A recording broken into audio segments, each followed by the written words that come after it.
Avis vascular centre మన దేశంలోనే the best varicose vein hospital. నమస్కారం, సుమన్ టీవీకి స్వాగతం. నేను మానస. ఈ రోజు మనతో పాటు ఉన్నారు ప్రముఖ కవయిత్రి, అలాగే విశ్వ నియమాల ప్రచారకురాలు డాక్టర్ లక్కరాజు నిర్మల గారు. వారితో మాట్లాడదాం. అమ్మ నమస్కారం. అమ్మ నమస్తే.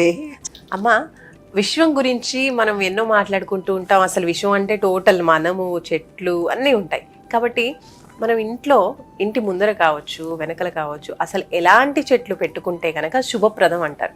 ఇంటి ముందు చెట్లు ఎందుకుంటాయంటే శుభానికి, శుభ సూచకం గురించి ఉంటాయి. అవి ఆయుర్వేద పరంగా కూడా, ఎందుకంటే గాలి మనం పీల్చుకుంటాం కదా, ఆయుర్వేద శాస్త్రం ప్రకారం ఎలాంటివి అయితే బాగుంటాయి మనకి ఇంట్లోకి వచ్చే గాలి అని. కొన్ని అపశకునం కలిగించే చెట్లు కూడా ఉంటాయి కొన్ని చెట్లు, అవి అనారోగ్యానికి కారణాలు అవుతాయి. ఈ దృష్ట్యా మనకేం చెప్పారంటే కొన్ని చెట్లు ఉండాలని, కొన్ని చెట్లు ఉండకూడదు అని చెప్పారు. ఏ చెట్లు ఉండొచ్చు ఇంట్లో? మన ఇంటి ముందు ఖచ్చితంగా తులసి చెట్టు ఉండాలి. తులసి అనేది అన్ని ఆయుర్వేదిక లక్షణాలు ఉంటాయి. తులసి దగ్గర నీళ్లు పెట్టగానే వంగి నీళ్లు తాగుతుంది, తెలుసా? అవునమ్మా. తులసి కొమ్మ దగ్గర అది కూడా మనం చూసాం. అంటే అది ప్రాణం ఉన్న చెట్టు. మీకు ఇంకా ఒక చెట్టు సంగతి తెలీదు. ఆ చెట్టు ఏంటి తెలిసిన? సదాపాకు చెట్టు. మేము మహబూబ్ నగర్లో సదాపాకు చెట్టు, సదాపాకు తులసి ఆకు తమలపాకులో పెట్టి ఒక కస్తూరి గోళీ ఇచ్చి, ఇలా కొంచెం గొంతు నొప్పులైనా పిల్లలకి కఫం వచ్చేది, గోరెంత దగ్గు అని, ఆ రసం పిండి పాలల్లో కలిపి చంటి పిల్లలకి వేస్తే కొంచెం సదాపాకు, ఒక తులసి ఆకు ఒకటి ఇలా రసం పిండి పాలల్లో కలిపి వేస్తే కఫము, దగ్గు, జ్వరం అన్నీ పోయేవి, టైఫాయిడ్ జ్వరంతో సహా. అసలు జ్వరం వచ్చేది కాదు పిల్లలకి. అలా సదాపాకు చెట్టు అనేది ఇప్పుడు ఎవరెవరైతే వింటున్నారో తెచ్చి ఇంట్లో పెట్టుకోండి. ఒక ఆకును మనం రోజు తిన్నా కరోనా లాంటి వైరస్ కాదు కదా, ఎలాంటి వైరస్ కూడా మన దగ్గరికి రాదు. దాన్ని సదాపాకు అంటారు. తులసి చెట్టు లాంటిదే సదాపాకు. తులసి చెట్టు కంపల్సరీ ఉండాలని మాత్రమే మీకు తెలుసు, అందరికీ తెలిసిన సత్యం అది. దాని సదాపాకు చెట్టు అనేది కూడా చాలా అద్భుతమైనటువంటి ఆయుర్వేద. ఆ గాలి అది తింటుంటేనే నోట్లోనే ఒక రకమైన ఎంజైమ్స్ పుడతాయి నీకు. రోజు ఒక ఆకు తినొచ్చు. ఆ చెట్టుకు ఒక విశేషత ఉంది, తులసి చెట్టు లాగానే. ఎవరైనా పీరియడ్స్ వచ్చిన వాళ్ళు కానీ, ఎవరైనా చనిపోయి వచ్చిన వాళ్ళు కానీ ఆ చెట్టుకు నీళ్లు పోస్తే చచ్చిపోతుంది. అంటే నెగటివ్ ఎనర్జీ ఉన్నవాళ్ళు ఎవరు నీళ్లు పోసినా ఆ చెట్టు చచ్చిపోతుంది. తులసి చెట్టు లాగానే సేమ్ అటిట్యూడ్ ఉంటుంది దానికి. కాబట్టి అందరూ ఈ రెండు చెట్లు ఇంట్లో ఉండొచ్చు. వేప చెట్టు మన ఇంటి ముందు ఉండొచ్చు, ఇంట్లో వెనక కూడా ఉండొచ్చు. వేప నుంచి వచ్చేది చాలా మన మూలాధార చక్రము. ఉగాది రోజు నాడు ఉగాది పచ్చడిలో వేప పువ్వు వేస్తాం. అది మన మూలాధార చక్రాన్ని ప్యూరిఫై చేస్తుంది. అందుకనే వేప చెట్టు వేస్తారు. నేను మొన్న ఎక్కడో వాకింగ్ పోతుంటే ఒక ఆమె వేప ఆకు అంతా తెంపుతుంది హైటెక్ సిటీలో. ఎందుకమ్మా ఆకు తెంపుతున్నావు అని అడిగారు. మా చంటి పాపకు రసం తీసి ఎందులోనో కలిపి చంటి పిల్లలకి ఇస్తారంట.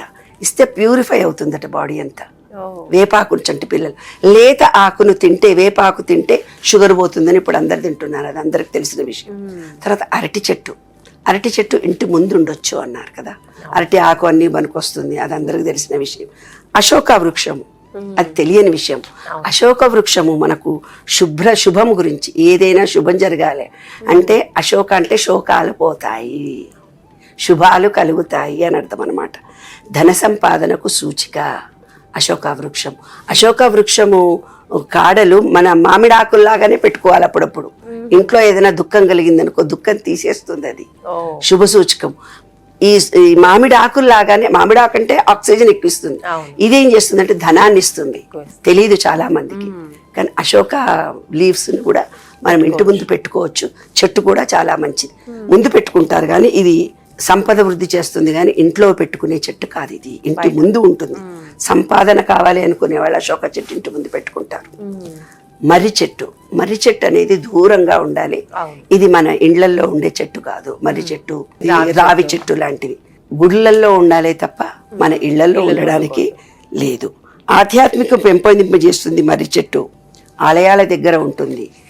రావి చెట్టు, వేప చెట్టు రెండు ఉంటే, రావి చెట్టు అనేది నారాయణుడు, వేప చెట్టు అనేది లక్ష్మి అంటే అమ్మవారి చెట్టు అంటారు కదా. అవి రెండు కలిపితే లక్ష్మీ నారాయణుడు అంటే ఈ విశ్వము. ఆ సీక్రెట్స్ చాలా ఉన్నాయి. చంపక అంటే మంచి మాంగోలియా లీఫ్ అంటారే, చక్కటి వాసన ఉంటుంది, చాలా బాగా ఉంటుంది ఆ చెట్టు కూడా. అది కూడా మన ఇళ్లలో ఉంచుకోవచ్చు. వాసన సుగంధం వచ్చే చెట్లు ఏవైనా పర్వాలేదు. కానీ మనం కొన్ని పువ్వుల చెట్లకు ఇలా తెంపగానే పాలు కారుతాయి.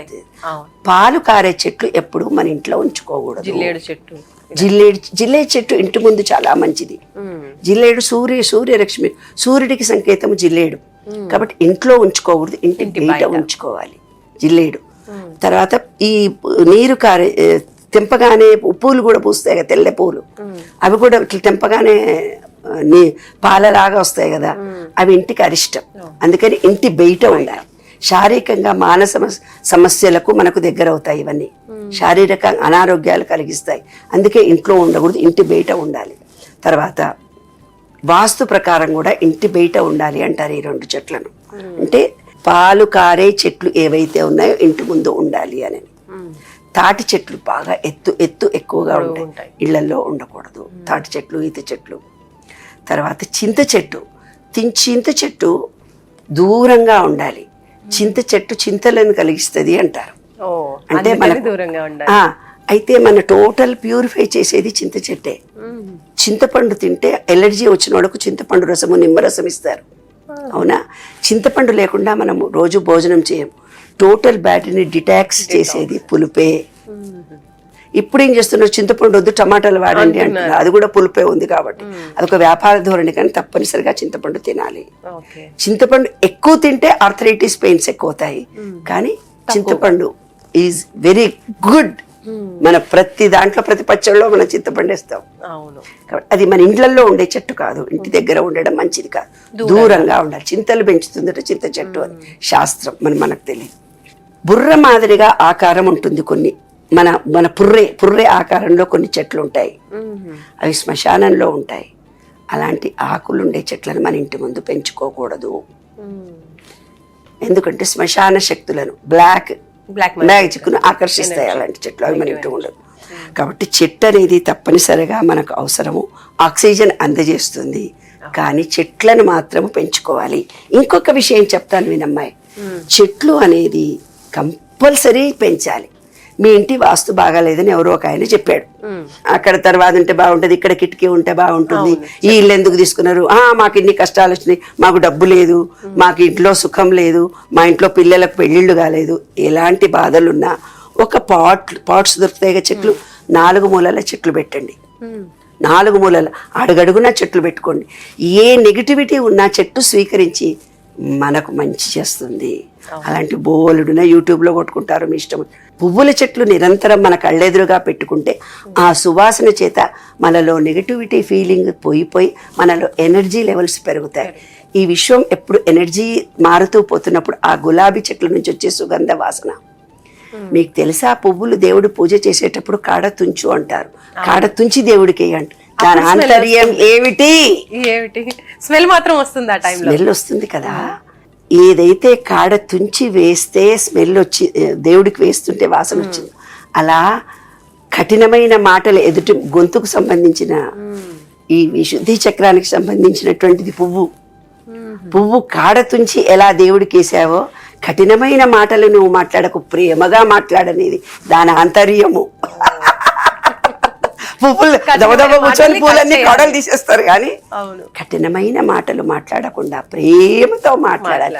ఎదుటి మనిషి ప్రేమను పొందేటట్టుగా ఉండాలి. క్రిటిసైజ్ చేయకూడదు, ఎదుటి మనిషిని అవమానించి మాట్లాడకూడదు అని దాని రహస్యం. కాబట్టి పువ్వులలో రహస్యాలు ఉన్నాయి, చెట్టులలో రహస్యాలు ఉన్నాయి. కాబట్టి ఏ చెట్టునన్నా పెంచుకోండి, హ్యాపీగా ఎంజాయ్ చేయండి. ఏ చెట్టునన్నా అంటే చిన్న చిన్న చెట్లే వస్తున్నాయి ఇప్పుడు కాబట్టి, మన ఇల్లు కూడా చిన్నవి ఇప్పుడు కాబట్టి హ్యాపీ అండ్ ఎంజాయ్.